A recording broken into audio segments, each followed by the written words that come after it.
আত্মীয় স্বজন পাড়াপড়শি কেউ মারা গেলে তার জানাজায় অংশ নেওয়া হচ্ছে ফরজে কিফায়া। গ্রামের পাড়ার একজন কেউ গেলেই হক আদায় হয়ে যাবে।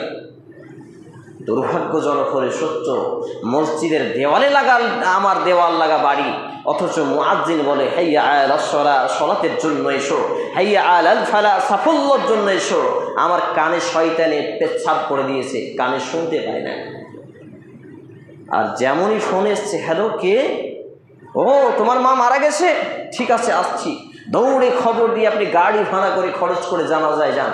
লজ্জা হওয়া উচিত। ধিক্কার এইরকম টাইপের মুসলমানের, যে ফারজে কিফায়া বাদ দিয়ে, ফারজে আইন বাদ দিয়ে ফারজে কিফায়া নিয়ে টানাটানি করে।